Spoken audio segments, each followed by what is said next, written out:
جی بالکل، اس وقت ہم موجود ہیں یہ بھارتی سرحد کے قریب ہے تھرپارکر کا قدیمی شہر گڈڑو، جو بہت ہی بڑا شہر تھا پہلے. اس وقت جو ہے جب سرحدوں کے بٹوارے کے بعد دونوں ملک الگ ہو گئے، اس کے بعد جو ہے یہ گاؤں میں تبدیل ہو گیا تھا. اس کے بعد یہ جو گڈڑو کی قدیمی ترائی ہے، اس وقت بارش کا پانی ہے.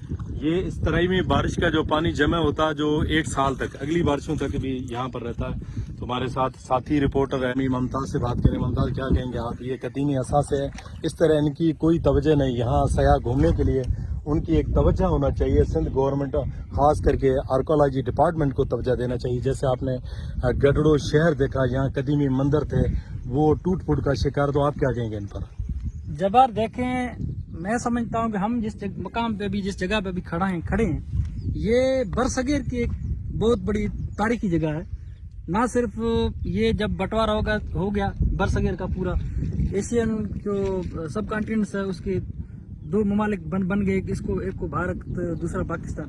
لیکن میں سمجھتا ہوں کہ یہ ایک برصغیر کی تاریخی جگہ ہے. یہاں پہ ایک دل فریب، دلکش تاریخ دفن ہے.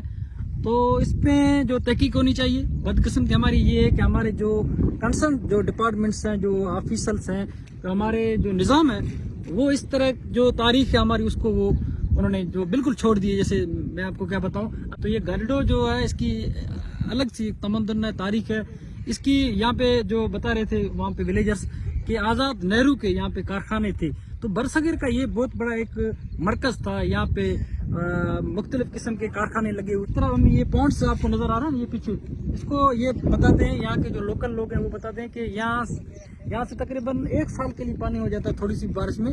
تو یہ بتا رہے ہیں کہ یہاں سے تقریباً 24-25 کلومیٹر سے پانی کے مختلف جو نہریں ٹائپ کی بن کے وہ بارشوں کے دوران یہاں پہ آ جاتی ہے. اب بس یہ ہے کہ ہمارے سسٹم نے اس کو بالکل ہی چھوڑ دیا ہے. تو اس سے یہ ہو رہا ہے کہ یہاں کی تاریخ سے ہمارا نسل جو ہے وہ بالکل جیسے اس کو کچھ پتہ ہی نہیں ہے کہ یہاں پہ ہماری تاریخ کیا تھی، ہمارے آبا و اجداد یہاں پہ کس طرح سے رہتے تھے، کیا ہمارا ان کا لائف سٹائل تھا، کیا یہاں پہ ہماری ایک تاریخ تھی، دل فریب دلکش تاریخ تھی. یہاں پہ بازاریں بنی ہوئی تھی. اتنا بڑا جو ہے وہ پاپولر سٹی تھا برصغیر کا.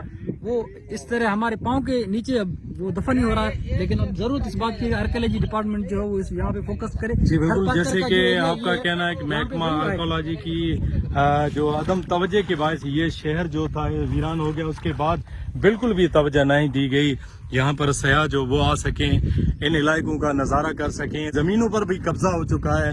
یہاں کے جو بااثر لوگ ہیں انہوں نے جو ہے ان پر زبردستی قبضہ کر کے ان پر کھیتی باڑی کر دی ہے. تو یہاں پر انتظامیہ کو توجہ دینا چاہیے.